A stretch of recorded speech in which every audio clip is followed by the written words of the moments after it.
Bueno, amigos, hermanos y ministros, una vez más glorificamos a Dios a través de estos estudios. Recuerde que estamos tratando el estudio sobre cómo conocer y hacer la voluntad de Dios, mi experiencia con Dios. Hablaremos sobre aprender a ser un siervo de Dios. Eh, para ser un siervo de Dios, usted y yo debemos ser moldeables y permanecer en las manos del Maestro.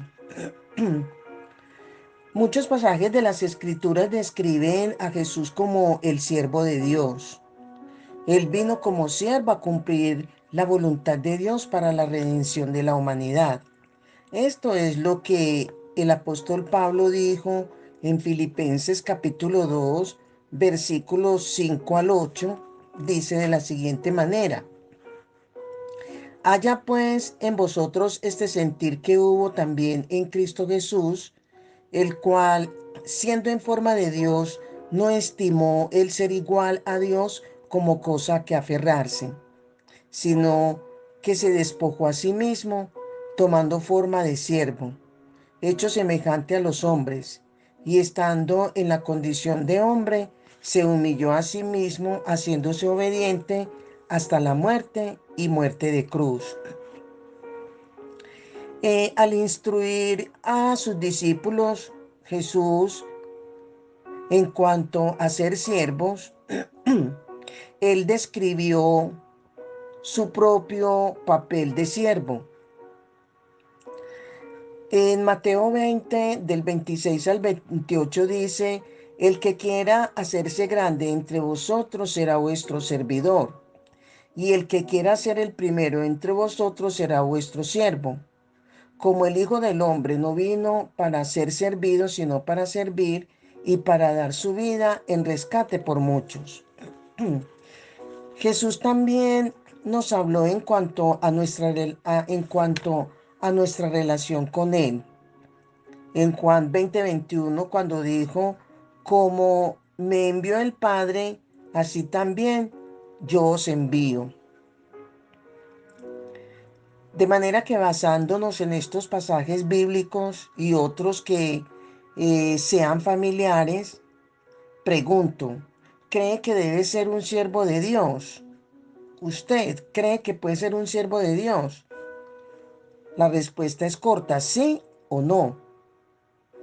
Es de suponer que su respuesta es sí. ¿Alguna vez ha hecho lo mejor que podía al tratar de servir a Dios, tan solo para sentirse no frustrado o no sentirse frustrado porque su trabajo no tuvo ningún resultado duradero? ¿Sí? No. La respuesta es que sí.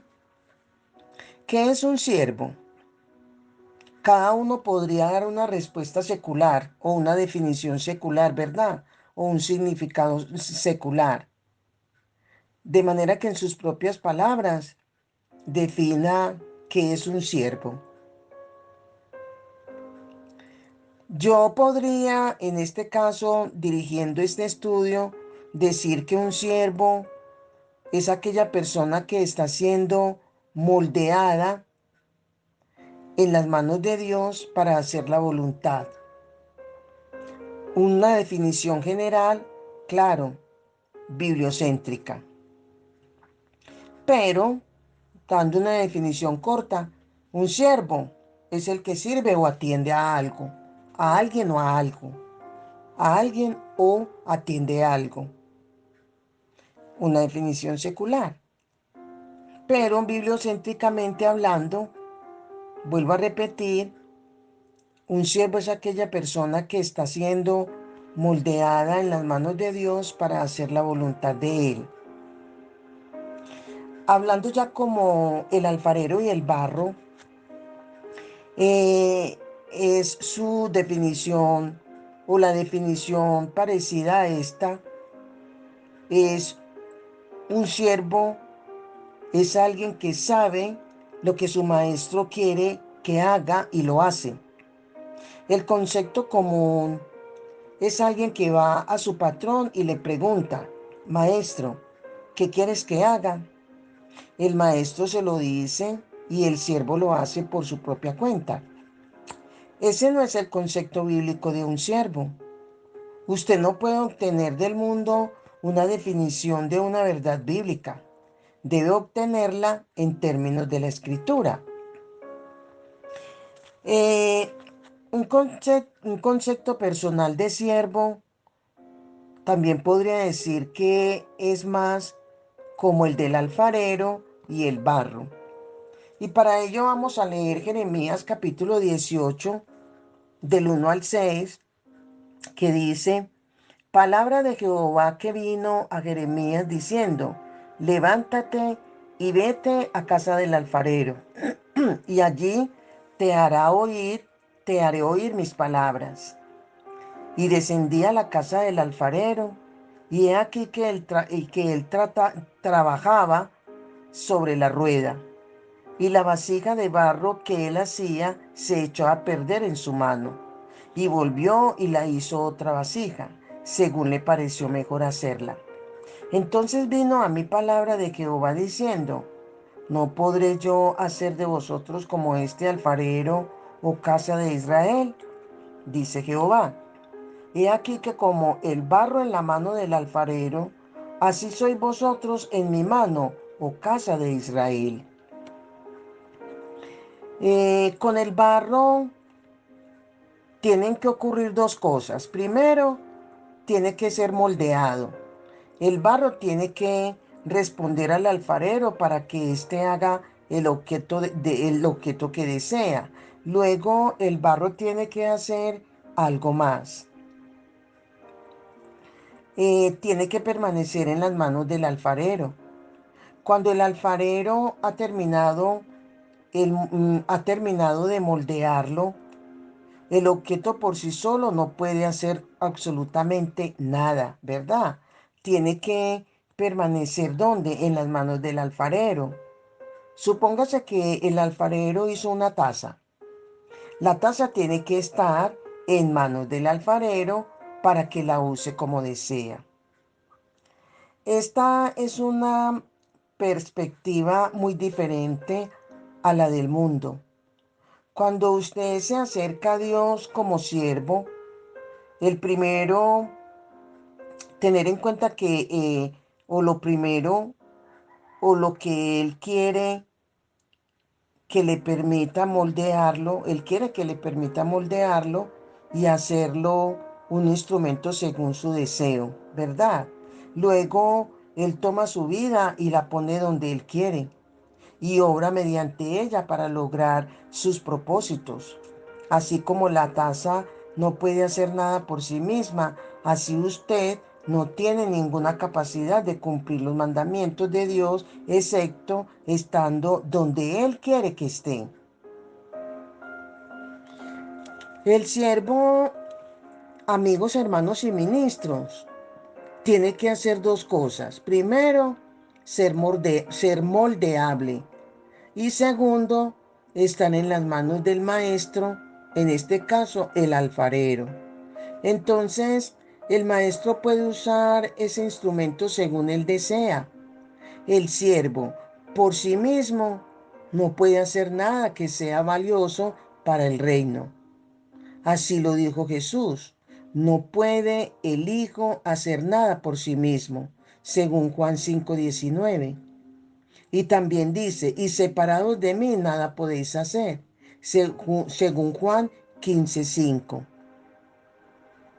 Con Dios obrando a través de ese siervo, este puede hacer cualquier cosa que Dios quiere hacer.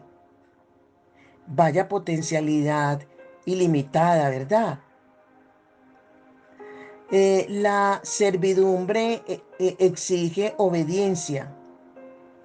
El siervo debe actuar según las instrucciones, pero debe recordar quién hace el trabajo. Dios lo hace. Si usted ha funcionado según la definición mundana de siervo, Este concepto cambia su manera de servir a Dios. Usted no recibe órdenes y luego sale a cumplirlas. Usted se relaciona con Dios a primera instancia, le responde a Él y ajusta su vida de modo que Él pueda hacer lo que Él quiera a través suyo. Tenemos aquí un caso muy particular y es Elías. Em, Cuando Elías desafió a los profetas de Baal, el dios cananeo de la fertilidad, para probar una vez por todas cuál era el verdad, para probar una vez y por todas cuál era eh, el Dios verdadero, que eso fue lo que eh, sucedió con Elías, para probar una vez y por todas cuál era el Dios verdadero. Elías corría un gran riesgo al ser un siervo de Dios. Y para ello vamos a leer Primera de Reyes, el capítulo 18. Le invito para que leamos del 16 al 39 y luego vamos a responder algunas preguntas. Así que le invito a que abra su Biblia o preste mucha atención. La lectura que voy a hacerla de una manera pausada, con el fin de que usted pueda entender el contenido. Dice entonces Abdías en Primera de Reyes capítulo 18 del 16 al 39. Entonces Abdías fue a encontrarse con Acab y le dio el aviso, y Acab vino a encontrarse con Elías. Cuando Acab vio a Elías, le dijo: ¿eres tú el que turbas a Israel? Y él respondió: yo no he turbado a Israel, sino tú y la casa de tu padre, dejando los mandamientos de Jehová y siguiendo a los Baales. Envías pues, envía pues ahora y congrégame a todo Israel en el monte Carmelo, y los 450 profetas de Baal y los 400 profetas de Acera que comen de la mesa de Jezabel. Entonces Acab convocó a todos los hijos de Israel y reunió a los profetas en el monte Carmelo. ¿Por orden de quién? De Elías. Y acercándose Elías a todo el pueblo, dijo: ¿hasta cuándo claudicaréis vosotros entre dos pensamientos? Si Jehová es Dios, seguidle, y si Baal, id en pos de él. Y el pueblo no respondió palabra. Y Elías volvió a decir al pueblo: solo yo he quedado profeta de Jehová, mas de los profetas de Baal hay 450 hombres. Dénsenos pues 2 bueyes, y escojan ellos uno, y córtele en pedazos, y póngalo sobre leña, pero no pongan fuego debajo. Y yo prepararé el otro buey, y lo pondré sobre leña, y ningún fuego pondré debajo. Invocad luego vosotros el nombre de vuestros dioses, y yo invocaré el nombre de Jehová, y el Dios que respondiere por medio de fuego, ese sea Dios. Y todo el pueblo respondió diciendo: bien dicho. Entonces Elías dijo a los profetas de Baal: escogeos un buey y preparadlo vosotros primero, pues que sois los más, e invocad el nombre de vuestros dioses, mas no pongáis fuego debajo. Y ellos tomaron el buey que les fue dado, y lo prepararon, e invocaron el nombre de Baal desde la mañana hasta el mediodía, diciendo: Baal, respóndenos. Pero no había voz, ni quien respondiese. Entre tanto, ellos andaban saltando cerca del altar que habían hecho. Y aconteció al mediodía que Elías se burlaba de ellos diciendo: gritad en alta voz, porque Dios quizás está meditando o tiene algún trabajo o va de camino, tal vez duerme y hay que despertarle. Y ellos clamaban a grandes voces y se sajaban con cuchillos y con lancetas conforme a su costumbre hasta chorrear la sangre sobre ellos. Pasó el mediodía y ellos siguieron gritando frenéticamente hasta la hora de ofrecerse el sacrificio, pero no hubo ninguna voz, ni quien respondiese, ni escuchase. Entonces dijo Elías a todo el pueblo: acercaos a mí. Todo el pueblo se le acercó y él arregló el altar de Jehová que estaba arruinado. Y tomando Elías 12 piedras conforme al número de las tribus de los hijos de Jacob, al cual había sido dada palabra de Jehová diciendo: Israel será tu nombre. Edificó con las piedras un altar en el nombre de Jehová. Después hizo una zanja alrededor del altar en que cupieran 2 medidas de grano. Preparó luego la leña y cortó el buey en pedazos y lo puso sobre la leña. Y dijo: llenad 4 cántaros de agua y derramarla sobre el holocausto y sobre la leña. Y dijo: hacerlo otra vez.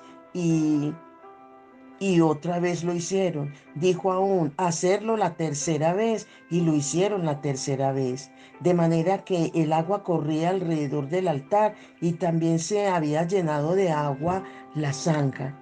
Cuando llegó la hora de ofrecerse el holocausto, se acercó el profeta Elías y y dijo: Jehová Dios de Abraham, de Isaac y de Israel, sea hoy manifestado que tú eres Dios en Israel y que yo soy tu siervo y que por mandato tuyo he hecho todas estas cosas. Respondedme, Jehová, respondedme, para que conozca este pueblo que tú, oh Jehová, eres el Dios y que tú vuelves a ti el corazón de ellos. Entonces cayó fuego de Jehová y consumió el holocausto, la leña, las piedras y el polvo, y aún lamió el agua que estaba en la zanja. Viéndolo todo el pueblo, se postraron y dijeron: Jehová es el Dios, Jehová es el Dios. Entonces Elías le dijo: prended Prended a los profetas de Baal para que no escape ninguno. Y ellos los prendieron y los llevó Elías al arroyo de Cisón y allí los degolló. Aquí hay algunas preguntas de comprensión a esta lectura que acabo de hacer. Las preguntas es: primera pregunta, Elías era un siervo de Dios, ¿verdad? ¿Cuántos profetas de otros dioses enfrentó en el Monte Carmelo? 450 hombres. Segundo, fue, ¿cuál fue la prueba que propuso Elías para demostrar quién era el verdadero Dios? La prueba era preparar un altar con un buey y leña. Tercera pregunta, ¿qué hizo Elías con el altar de Dios? Colocó 12 piedras, cortó el buey en pedazos, puso leña, derramó 3 cántaros de agua sobre el altar. Cuarta pregunta, ¿por iniciativa de quién lanzó Elías el desafío?